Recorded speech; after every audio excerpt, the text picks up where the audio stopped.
Hello guys, good afternoon. Today is 21 of February 2025 and ang tagal kong hindi nakapag-vlog guys. So ngayon is meron akong content guys which is itutur ko kayo sa loob ng bahay. Syempre kasama ang aking dog na si Larry. Kaming dalawa lang ngayon guys kasi si Wayne is nasa Melbourne for his schooling.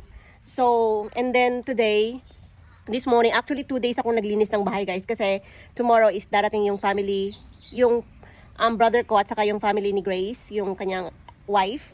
So, 2 days ako naglinis ng bahay guys and nag-vacuum ako at nag-mop.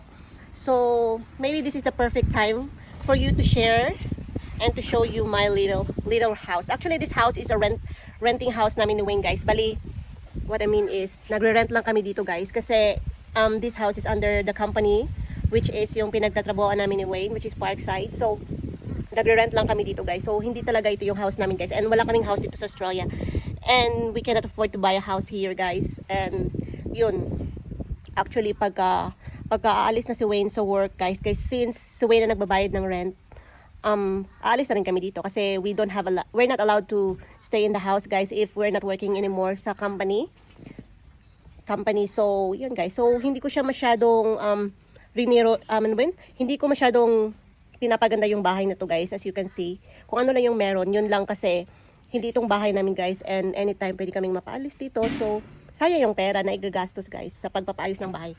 So yun, kung ano lang ang nandito, yun lang. So, hindi siya masyadong magandang bahay pero at least meron kaming tinitirahan kasi guys. Dito kasi sa lugar namin sa Theodore is mahal na yung rent and yung bahay namin guys is mura lang kasi hindi siya masyadong magandang bahay. Mura lang yung rent at saka ito ay bahay ng company ni Wayne. Na company namin kasi same kami ng workplace ni Wayne. So, yun guys. So, itutur ko na kayo guys. This is house tour of our renting house. Actually guys, sana hindi nyo ako i-bash guys ha. Kasi baka masabihin nyo ang dumi ng bahay, ganun. Sorry guys, hindi kasi siya masyadong malinis. But, I want to show you lang our bahay na tinutuluyan namin dito sa Australia guys. So, ito na guys. Enjoy watching! This is the front of the house. As you can see guys, may nag-umow dito. This is a CWA, which is a CWA for old people guys. Ito yung kanilang mga meeting place. Yung mga old people like 60s, 70s. So ito yung bahay na parang meeting house nila. So yun, may nagmumow dito. So maingay. So this is the front of our house here. Hindi ko siya aangkin yung bahay guys kasi nagre-rent lang kami dito. So hindi ito ang bahay namin guys. Nagre-rent lang kami and nagbabayad kami every month. So ito yung park. Yung sa front namin is meron siyang playground for kids. Yun. Ang maganda dito sa Australia guys is yung mga bata. Meron silang mga playground. Every area is merong playground. So, yun guys. Nilihis ko yung camera kasi merong dumaang sasakyan. So, ayan guys. Ito yung front ng house. Ito yung kalye guys, yung road. So, yun. Yun sa front guys, police station yan siya guys. So, front namin is police station. Tapos dito meron siyang playground for kids. Ganun. And then, ito na yung sa front ng house namin. Yan. Second floor siya guys. Yung first floor is yung garage guys. Kung saan yung car shed, ganun. So, ganyan. Ito yung front. Sa taas kami, guys, nakatira. So, this is the front of the house. Ayan. Meron kaming chicken cage dyan, guys. Ito yung one, guys. Bali, madumi siya. Ito, guys. Ito yung car ko, guys. Yung car ni Wayne is nandun siya sa Melbourne ngayon. So, yung car niya is ginamit niya. So, ito yung Panileti guys. Ito yung kanyang bed. Actually guys, sa loob ito ng bahay. Pero since may visitor ako, so dito siya matutulog tonight for the first time. Dito siya matutulog sa baba guys. So meron kaming fridge dito na extra. Meron kaming dalawang mower. In case na magmo-mow kami ng lawn. Yan, meron kaming mower for Wayne and sa akin guys. So yun mga cans guys. Yan. Mahilig talaga kami ni Wayne guys na mag-collect ng cans. Kasi guys, 1 cans is equivalent to 10 cents guys. So pag $1 guys, it means that 10 pieces of cans is equivalent to $1. So, okay na siya guys, diba? Yan. So, meron kami ditong extra washing machine. Ito guys, yung washing machine ito para sa mga dirty clothes lang ito guys. Hindi ako sa taas ako nag-wash ng mga malilinis kong mga damit, ganun. So, meron din siyang stair dito sa likod. Yan, meron siyang chicken cage dito. So, ayan. Punta natin yung chicken cage guys. So, meron siyang itlog, of course. Everyday ako nagko-collect ng eggs, guys. So, yun. And then, meron din akong greenhouse there. Yan, marami akong eggplant dyan guys, sa greenhouse ko guys, actually. And, but now guys, is pinitas ko na lahat guys. Bali, trim ko na yung eggplant ko guys, kasi sobrang malaki na siya. So, ito yung garden, mini garden ko guys. Yan, marami akong plants dito guys. Meron akong ampalaya. Ito yung sitaw ko guys. So, yun. Ito yung rock melon guys, rock melon. Ayan. Ito yung kangkong. Kangkong. Yan. Sana tumubo na to ang palaya guys, kasi sobrang hilig ko talaga sa ampalaya. So, ito yung okra, guys. Yan. Tingnan yung okra, guys. Ito yung malunggay. Everyday ko siyang kinukunan ng leaves, guys. Kawawa yung malunggay ko, guys. Kasi everyday akong nagugulay. So, ito rin yung kalamansi ko, guys. From Dalby. From Joni. Si Joni yung bumili nito, guys. Sa friend niya. Tapos, binigyan ko lang siya ng pera. Actually, guys, itong kalamansi, guys. Everyday din akong kumukuha ng bunga dito, guys. Kaya kawawa din itong kalamansi ko, guys. Yung manggat kalamansi. Ito naman yung sili. Ito sili. Yes. Kasi mahilig kasi ako sa prito. Kaya yun yung kalamansi. Yung sili guys. So ito, sitaw din ito guys. Oh. Yan, sitaw din siya. Actually guys, 2 months pa lang ako nagtanim dito sa mini garden guys. Ako lang yung gumawa nito guys. Yung ganito, pinagtagpi-tagpi yung mga ano ba yan? Yung pinagsama-sama ko yung mga sin sa Tagalog. Basta yun guys, yung yero guys, pinagsama-sama ko siya para maging garden siya guys. So yun, ako lang mismong gumawa niyan dyan guys, kasi si Wayne masyadong, si Wayne kasi palaging busy. So yun, so ako lang palagi guys. Next is, yun, meron din ako ang mango dito guys. Ito yung boat ni Wayne, ito yung mango. At saka ito yung kay Letty, yung paliguan ni Letty. And itutur ko kayo sa aking greenhouse. So, ito nga pala yung greenhouse ko guys. Actually guys, hindi na ako nagtatanim dito guys sa greenhouse. Kasi parang nawalan ako ng interest. Tingnan mo naman guys, parang gubat. Maraming may kamote tops, mayroong passion fruit, mayroong kalabasa. At saka yung kamote tops ko guys, hindi talaga maganda kasi kinakain ng uod yung leaves niya. So, na-discourage ako na magtanim dito sa greenhouse ko. Kaya, hayaan ko na lang. Meron din ako ditong guys, ang malunggay. Yan, dito, marami akong talong dito guys. Actually, meron akong 3 puno ng talong which is malalaki na guys. And then, pinutol ko kasi sobrang laki na guys and hindi na ako makapasok sa loob. So, yun. So, yan. As you can see. Yan guys.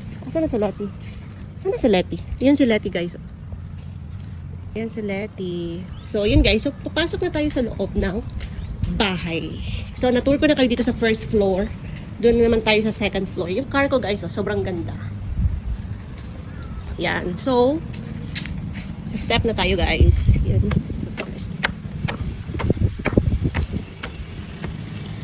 So, ito yung hagdan guys. Papuntang taas. Nakakapagod talaga siya everyday.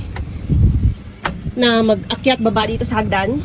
Dito sa veranda guys. Meron kasing mini veranda. So, meron akong duyan. Pag sobrang mainit masyado sa loob. And then, ito guys, yung mga shoes namin ni Wayne.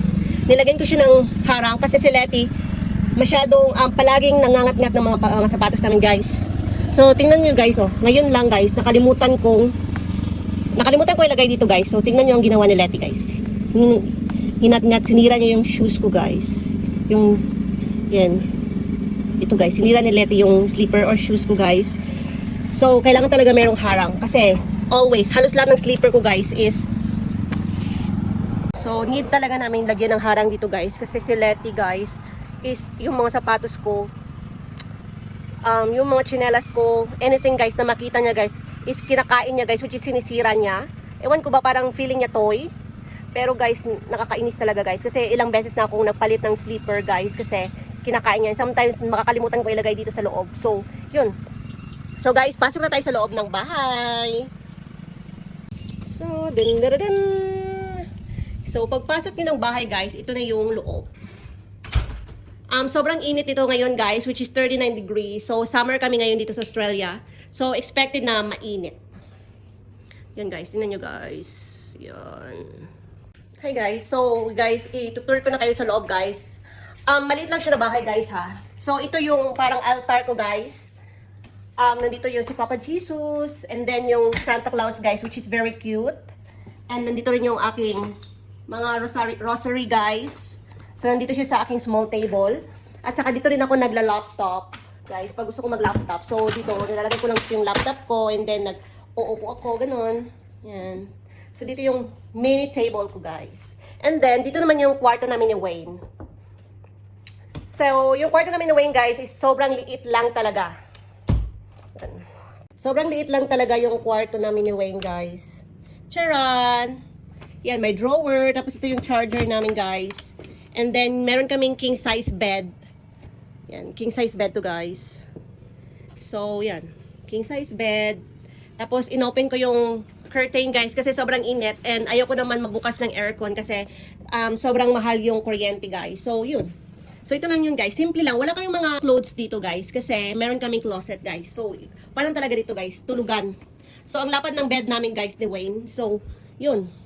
Comfortable naman siya. And then, next is, sa front niya is yung closet namin ni Wayne. Which is sobrang dumi, guys. Ito nga pala yung, what do you call this? Parang lalagyan lang ng mga papers, guys. Dito sa front, sa sala. Yan siya, guys. Lalagyan lang siya ng mga papel. Tapos, meron kami ditong pictures ni Wayne. Yan. Tapos, dito yung mga pangpaganda ko. Yun. So, dito naman, guys, is yung closet namin, guys. So, wag nyo kaming i-bash, guys, ha. Kasi, sobrang, marami kaming gamit dito na parang nagtambakan na lahat ng gamit. So, I'm sure marami sa inyo nasabi, ang dumi naman, ganyan-ganyan, guys. Pero, sana maintindihan nyo na marami kaming gamit, guys. So, nilagay namin dito, guys. Kasi, ito yung storage namin ng room. So, yan. Meron kaming fridge ni Wayne. Pag aalis kami, guys. Ito yung ginagamit yung fridge namin. Tapos, ang daming kalat, guys. Look at that. Ito yung closet ko, guys. Yan. And then, wag yun na, guys. Tama na siguro, guys. Kasi, dito na side yung makeup kit ko, ganun. So, tama na. Ito yung tent namin ni Wayne. Tapos, ito yung kay Letty. Ito yung mga bigas ko, guys. So, nilagay ko dito kasi meron kaming visitors. So, yun. Ito yung mga shoes. Nandun yung mga shoes, ganun. So, i-close na natin, guys. Kasi, sobrang kalat. So, yan guys. So, dito tayo sa sala guys. Meron kaming chair. So, dito si Wayne umuupo pag nanonood siya ng TV. Meron din akong sound system guys. So, dito ako usually guys, sa table and yung sapan ko guys. So, upuan ko guys. Comfortable ako dito guys. Kasi sobrang lambot ng foam. And dito minsan ako natutulog. Yan. So, yun lang. Yung sala namin guys. Tingnan nyo. Charan! Sobrang liit lang ng room, guys. And doon naman, guys, is yung mga storage din dyan, guys. Like yung mga cleaning namin, guys. Cleaning stuff, doon namin nilalagay niya sa storage na yan, guys. Yan. So, TV. And then, clock. Ganun. So, dito yung spare room, guys. Which is for visitor lang. So, dito, guys. So, kung meron kaming bisita na dito matutulog sa bahay, dito sila sa spare room. Yan. Tatlong room lang dito, guys, ha. Yung isa, yung room namin ni Wayne. Ang second, yung storage room namin, guys, sa mga damit namin, sa clothes, ganun. And then dito, guys, yung spare room namin for visitors. So, as you can see, meron akong bisita na darating. Guys. So, ito yung bed nila, sila JJ, sila matutulog. And then, meron din ako, naghanda rin ako sa kanila ng carpet. And then, foam, extra. And then, thick blanket, guys. Yan, mga blanket yan sila, guys.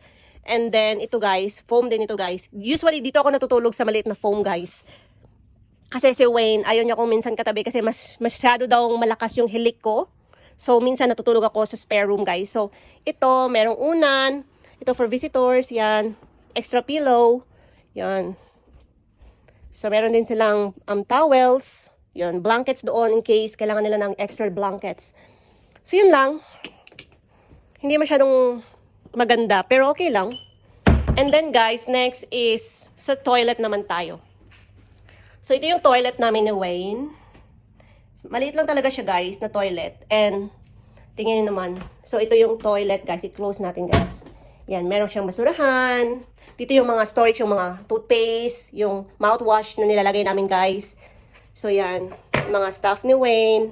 Listerine, ganon. And, yan. Malinis siya, guys, kasi nilinis ko siya ngayon, guys. Kanina pala, nilinis ko siya kanina kasi meron kaming visitor na darating. Next is ito, ito guys, maliit lang yung pa namin guys, yung shower namin. Yan lang yung shower namin guys. So, meron siyang soap, meron siyang yung Dove shampoo and conditioner, at ito naman for Wayne guys. So, ganito lang, maliit lang siya talaga siya guys. And pwede ka ditong half bath guys, kasi meron naman siyang closed dyan. So, pwede kayong umupo dito, tapos yung running water lang, ganun. So, sobrang liit. But okay na yan guys, kasi mura lang man yung rent namin dito guys. So, yan. Flex ko lang yung maliit namin na CR. Yan.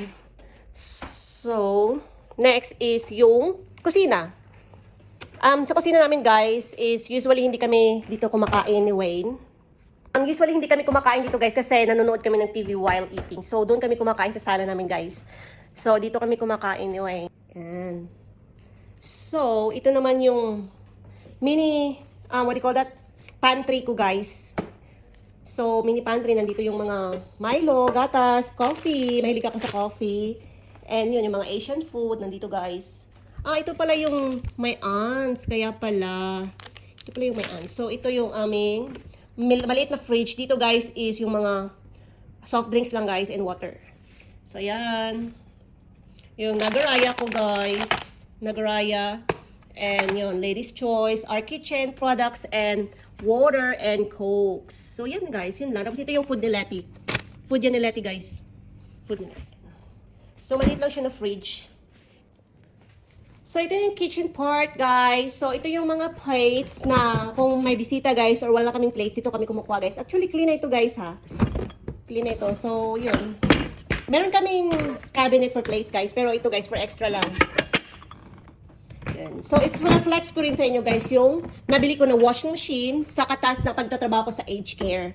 So, ito yung mga pan ko, guys, yung mga laundry detergents, ganon, powder. Ito yung stove namin ni Wayne, guys. So, ito, sa company din ito, guys. So, dito ako nagluluto. Electric stove siya, guys, ha. Nagluluto. Electric stove. Dito yung mga gamit namin ni Wayne. Ito yung aming dishwasher, guys. So, dito, guys, good thing din sa Australia, guys, is ilalagay mo lang ito yung mga plato mo, guys, and sila na maghuhugas, guys. So, ganun ka-high-tech dito sa Australia, guys. Pero, ito, kailangan ito ng hot water, guys. Kung walang hot water, is useless siya kasi hindi makukuha yung mga stain or mga mantika sa plato, ganun. So, sa dishwasher, guys, hot water lang talaga yung gamit, guys. So, ayan. Nandito yung mga... Ito, guys, hindi ko na yung ginagamit, guys, kasi parang ayaw ko, kasi parang ang dumi and old na siya. Ito, hindi ko na talaga ginagamit. Bali, iniimbakan ko lang siya ng mga cellophane, ganun. So, ito meron din kaming bread maker na binigay sa amin nung kasal namin ni Wayne. So, ito meron din kaming ganito. So, ito yung mga plates namin. Dito ko nilalagay yung mga plates at saka yung mga sa kitchen namin, guys. So, bumili talaga ako ng small na cabinet, guys. And then, dito naman yung fridge namin. Sobrang daming, hindi naka-organize yung fridge namin. So, hindi ko na-flex. So, yun lang. Simpleng bahay. Yan. Simpleng bahay, simpleng kitchen. Yun. So, at least na house tour ko na kayo dito, guys, ha. So, hindi na kayo mag-aas ng house tour sa akin next time. So, yun lang. Thank you for watching. Bye-bye!